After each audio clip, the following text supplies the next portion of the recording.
Justine, or the Misfortunes of Virtue. Who would have thought that a book written by a guy who literally gave name to the term sadism might be a little controversial? Justine, or the Misfortunes of Virtue, was written by the Marquis de Sade in 1787 while he was imprisoned in the Bastille. Later expanded in 1791, it tells the story of a 12-year-old orphan who chooses virtue and is punished for it in every way imaginable. Wherever Justine goes, she falls into the hands of sadists, hypocrites, and rapists.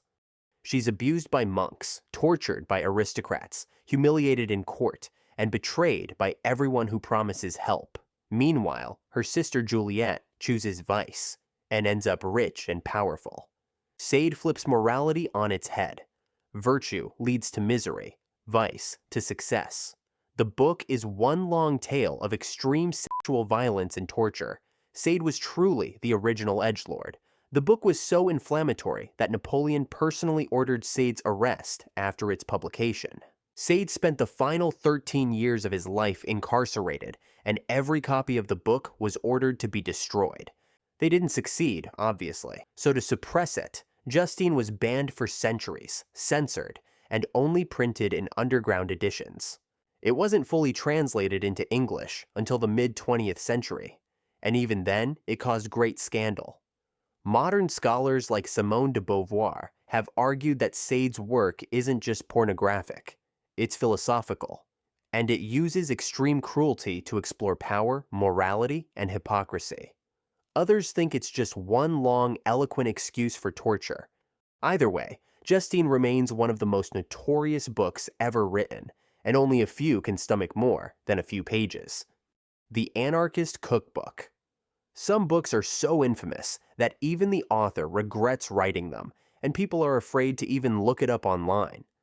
The Anarchist Cookbook, first published in 1971, is exactly what it sounds like. A collection of instructions for making explosives, improvised weapons, illicit drugs, and other illegal devices.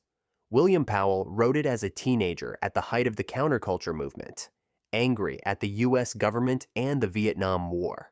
He intended it as a manual for the people to resist authority through violent means.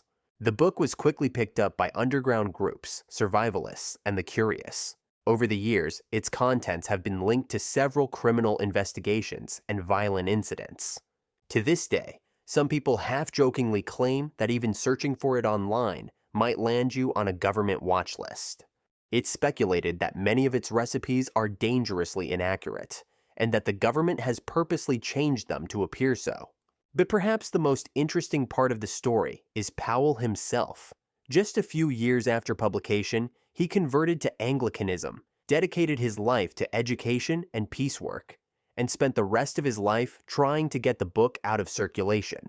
He called it a youthful indiscretion, and publicly urged publishers to let it quietly disappear. Unfortunately for Powell, he had sold the copyright, so the publishers kept printing. Ironically, Powell's campaign to retract it only made it more infamous. Lolita. So, this one is going to be hard to explain without breaking the YouTube guidelines, but I'll try. Published in 1955 by Vladimir Nabokov, Lolita follows Humbert, a charming, manipulative literature professor who, likes little women. Humbert becomes obsessed with a girl named Dolores Hayes, whom he nicknames Lolita. After marrying her mother, he kidnaps Lolita and subjects her to sexual and emotional abuse, while narrating everything as if it's a tragic love story. What makes the novel so unsettling isn't just the subject matter, it's the prose. Nabokov's writing is dazzling, playful, and precise. Humbert's narration is seductive, poetic, and dangerously persuasive.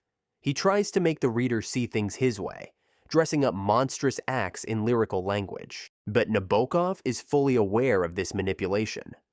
Humbert is a classic unreliable narrator, charming but repulsive, brilliant but morally bankrupt. The reader isn't meant to sympathize with him. They're meant to feel how language can twist evil into something almost beautiful. Upon release, the book was banned in multiple countries for obscenity, including France, UK, Australia, and Austria. But literary critics recognized its brilliance almost immediately.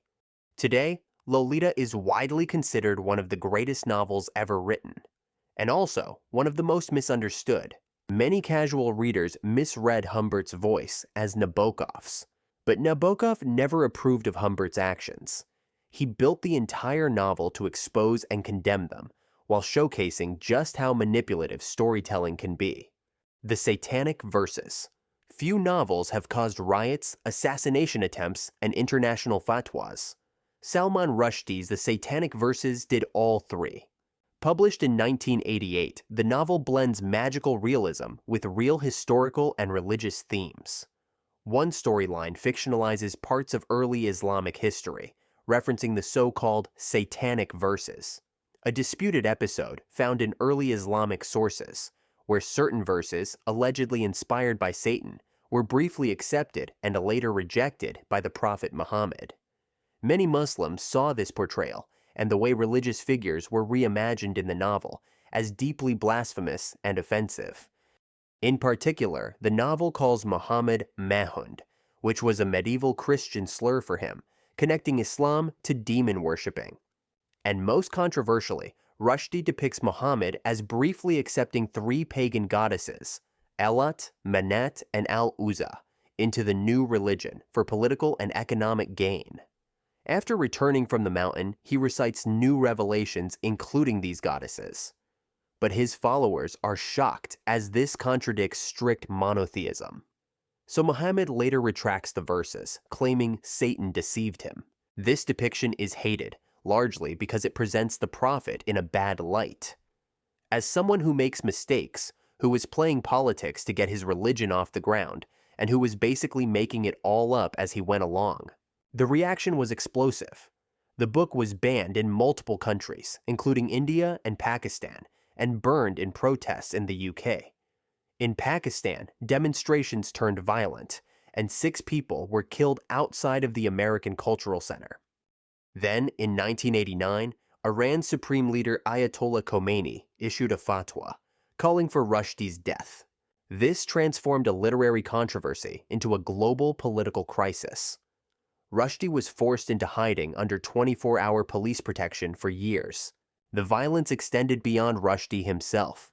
His Japanese translator was stabbed to death, his Italian translator severely wounded, and his Norwegian publisher shot 3 times. In Turkey, a mob set fire to a hotel, killing 37 people while targeting the book's translator. In 2022, Rushdie was brutally attacked on stage in New York, losing sight in one eye and the use of one hand. The Satanic Verses remains one of the most controversial novels ever published, not just for its content, but for the deadly, world-spanning anti-democratic reactions it provoked, sparking debates over blasphemy, censorship, and the limits of free expression. The Catcher in the Rye. What could be so bad about a book narrated by a whiny teenager who swears a lot? Well, apparently, quite a lot. When J.D. Salinger published The Catcher in the Rye in 1951, America was deep in its conformist post-war era. And then along came Holden Caulfield, a prep school dropout wandering New York, hiring prostitutes, drinking, lying, cursing out phonies, and giving zero respect to authority. For the time, this was radical. Almost instantly, the novel became one of the most banned books in the United States. Teachers were fired for assigning it. Libraries pulled it off the shelves. By the early 80s, it was simultaneously the most taught and the most censored novel in U.S. schools. Officially, it was banned for vulgar language, underage drinking, sexual references, blasphemy, undermining family values, and promoting rebellion. But at its core, the real controversy was that Holden dared to call out adult society as shallow, fake, and hypocritical. For teenagers in the 50s and beyond, that was dynamite. Then came the darker associations. Mark David Chapman, the guy who shot John Lennon, was arrested with a copy in his pocket, inscribed, "This is my statement." And Robert John Bardo, who murdered actress Rebecca Schaeffer, threw a copy onto the roof of her apartment before he fled the scene. And John Hinckley Jr., the guy who tried to assassinate President Reagan to impress Jodie Foster, had a copy in his hotel room. All three seemed obsessed with the book, and they connected with Holden's alienation and disillusionment.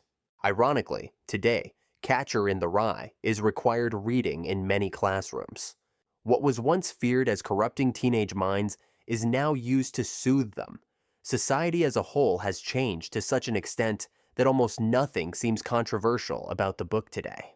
The Da Vinci Code. Dan Brown's The Da Vinci Code is a mystery thriller following Robert Langdon, a Harvard symbologist, as he uncovers a sprawling conspiracy involving the Catholic Church, secret societies, cryptic artwork, and the claim that Jesus and Mary Magdalene had a child whose bloodline survives to this day. What made the 2003 novel uniquely controversial was that it presented many of these ideas as historical fact. It even opens with a fact page claiming that all information about the artworks, architectures, documents, and rituals in the novel are accurate. But it isn't. The page is technically part of the fiction itself, but it's disguised as real fact in the marketing of the book, blurring the line in a way that infuriated scholars. Critics accused Brown of distorting Christian history and passing hoaxes off as research. The New York Times called it rank nonsense, while historians pointed out that the Priory of Sion, the novel's key secret society, was a 20th century invention, not an ancient order. Brown didn't help matters by confidently telling interviewers that 99% of the background was true. That 1% is carrying a lot. Religious groups were equally furious. The book was accused of blasphemy and heresy, condemned by the Catholic Church. It was banned in places like Egypt, Pakistan, and parts of India. And yet, the outrage only made it bigger. It became one of the fastest-selling novels in history, with over 80 million copies sold and a Tom Hanks film adaptation. Love it or roll your eyes, few books have mixed pop culture, pseudo-history, and religion quite so explosively. Ulysses. James Joyce's Ulysses is one of the most controversial novels of the early 20th century. Published in 1922, it's a dense, modernist retelling of the Odyssey, set over a single day in Dublin. It follows Leopold Bloom as he wanders through the city, encountering friends, strangers, humiliations, and epiphanies. The book is famously long, experimental, and packed with literary references. But what really caused trouble was the final chapter, an explicit depiction of a woman's sexual thoughts, including a masturbation scene. When that chapter appeared in a New York literary magazine in 1920, postal inspectors seized it and took the publishers to court on obscenity charges. The book was then banned in the US for over a decade. For years, copies had to be smuggled in from Europe. In 1933, a landmark legal case finally overturned the ban. The judge ruled that, while the book contained frank language, it was not pornographic and should be considered as a whole, not judged on isolated passages. That ruling eventually opened the door for publishing more daring literature in the US. To Kill a Mockingbird. Of all the books on this list, this might be the most ridiculous controversy. We've had books inspiring assassinations and teaching people how to make bombs. And now, a Pulitzer Prize-winning novel about not being racist, being accused of racism. Harper Lee's To Kill a Mockingbird was published in 1960 and set in the Deep South during the 1930s. It follows Scout Finch, a young girl whose father, Atticus, selflessly defends a black man, falsely accused of assaulting a white woman. The novel tackles racism, class, and moral courage with empathy and nuance. It's taught in schools around the world and has shaped generations of readers. When it was first published, during the height of the civil rights movement, its message was considered radical and anti-racist. Atticus Finch's principled defense of Tom Robinson was a direct moral challenge to Jim Crow America. Back then, the book was controversial because it confronted racism. Today, the controversy has flipped. Now, critics object not to its message, but to its method. It's one of the most frequently challenged books in the US, primarily for its use of racial slurs and for making students uncomfortable. Yes, that's the whole point. A book written to expose racism is now banned for depicting it. It makes me want to punch a pillow.